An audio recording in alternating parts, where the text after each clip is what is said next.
une fois une petite orpheline nommée la Malice. Elle avait été recueillie par ses cousins de pauvres gens qui se nommaient sans cœur.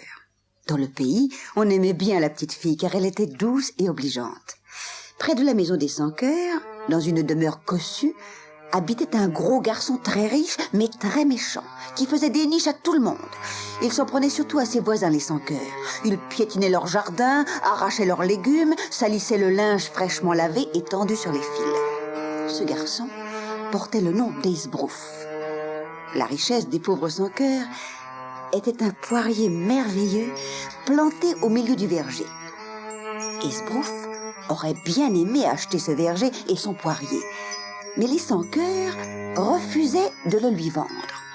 Un jour où il était venu les relancer, il claqua la porte violemment. On entendit aussitôt un cri faible et plaintif. La Malice s'approcha de la porte et trouva une toute petite souris dont la patte avait été écrasée dans la porte. La Malice la ramassa et soigna la pauvre patte fragile, puis posa la souris à terre. Tout à coup, la Malice entendit une toute petite voix flûter. C'est moi qui t'appelle, approche-toi, je vais te confier un secret. Je suis fée, et pour te remercier de ta bonté, je t'accorderai tout ce que tu me demanderas. La Malice était éberluée. Je voudrais beaucoup libérer mes pauvres parents de ce méchant Esbrouf. Oh, rien n'est plus facile, ouvre la porte et suis-moi. Et la souris disparut dans un petit trou d'où elle réapparut au bout d'un moment. J'ai muselé le gros chat protecteur d'Esbrouf. Ainsi, il ne pourra plus résister à mon pouvoir ni au tien, car je te donne ce dé magique pour t'aider. Si tu me passes au 3e doigt, il te fera travailler très vite. Si tu le mets au second, tu seras invisible, et s'il va à ton petit doigt, tu auras tout l'or désiré. De plus, si tu as besoin de moi, tu n'auras qu'à toucher ton pied gauche en disant « Pas de cassé, viens à mon secours ».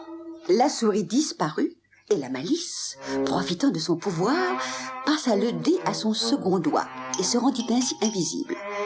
Elle alla alors trouver Esbrouf, auquel elle se mit à faire des niches en lui dirant tantôt les cheveux, tantôt le nez, tantôt les oreilles. Oh, mais qu'est-ce que ça veut dire? Mais qui m'a fait ça? Affolé, il tombe à terre avec sa caissette remplie d'or dans les bras. Les pièces d'or se répandirent autour de lui. La Malice regagna sa pauvre maison et se servit de son dé magique qu'elle passa à son 3e doigt pour avancer le travail en retard.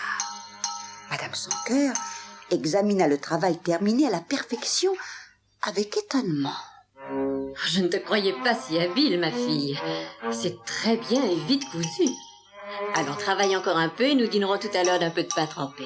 Mais la Malice, une fois encore, se rendit invisible et alla rendre une nouvelle visite à Esbrouf. Elle renversa la soupe sur la table, fit disparaître le poulet et la tarte, et elle alla apporter cette bonne nourriture aux pauvres sans-cœur qui n'en croyaient pas leurs yeux et criaient au miracle. Le lendemain, persuadé que la Malice était la cause de ses ennuis, Esbrouf, désirant se venger, se rendit chez sa voisine après le départ du père. Déjà à l'ouvrage, voisine. Oui. Et disant cela, il répand de l'encre sur l'ouvrage auquel la Malice travaillait. C'est de la méchanceté. On paye le jupon. Moi par exemple, je voudrais bien voir comment vous m'y forcerez. Et riant d'un méchant rire, il renverse une pile d'assiettes rangées sur le bahut. Une grêle de coups de bâton s'abat sur Esbrouf, qui finit par crier en tombant à terre. Non, pardon, je paierai. Oh, je suis aux mains du diable. Tenez, voilà 15 francs. Laissez-moi partir. Au cours du maigre dîner, on ne manqua pas de poser 1000 questions à la Malice. Je ne comprends pas, il y a de la sorcellerie là-dessous. Qu'il ait donné 15 francs, cela m'étonne. Mais où es-tu, la Malice? Ici, cousine, près de vous. Et où donc? Je ne te vois pas. Et vous, la voyez-vous? Chacun se tourne et se retourne de tous côtés et reste muet. La Malice réapparaît soudain. Mais que veut dire cela?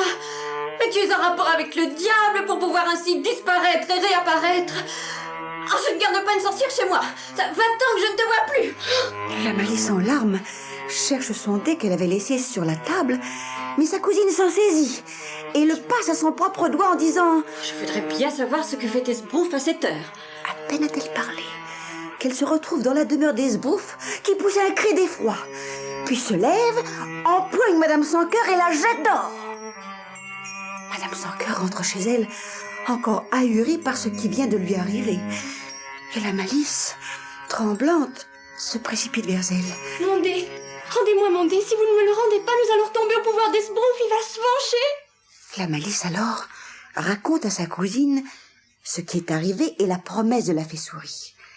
Hélas, Madame Sans-Cœur s'aperçoit qu'elle a oublié le dé magique dans la maison d'Esbrouf. Peut-être pourrions-nous amadouer Esbrouf en lui apportant quelques poires du fameux poirier. Il nous rendrait ainsi le dé magique. Je vais essayer. Mais Esbrouf, qui a retrouvé son esprit et sa force, refuse de rendre le dé magique. Que faire? La Malice appelle alors la fée en prononçant les mots prévus. « Patte cassée, viens à mon secours !» Hélas, dit la fée, je ne puis rien faire tant que le dé est aux mains d'Esbrouf. Le lendemain, les Sans-Cœur voient devant leur porte une foule de gens venus pour se saisir de la Malice qu'ils accusent de sorcellerie. Esbrouf est en tête.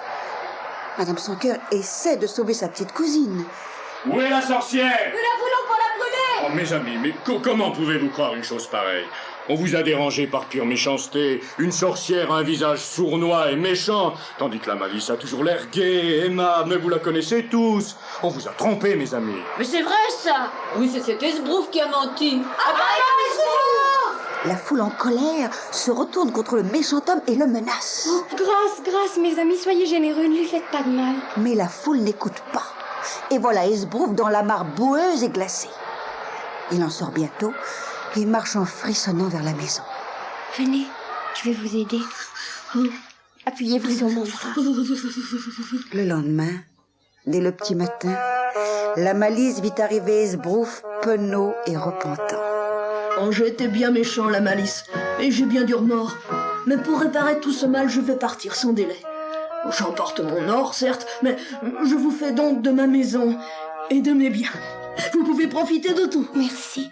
Et c'est ainsi, mes chers amis, que la Malice et toute sa famille, enfin libérée du méchant Esbrouf, s'en allèrent vivre heureux et comblés dans la belle demeure de leurs voisins, à l'abri du mal et du besoin.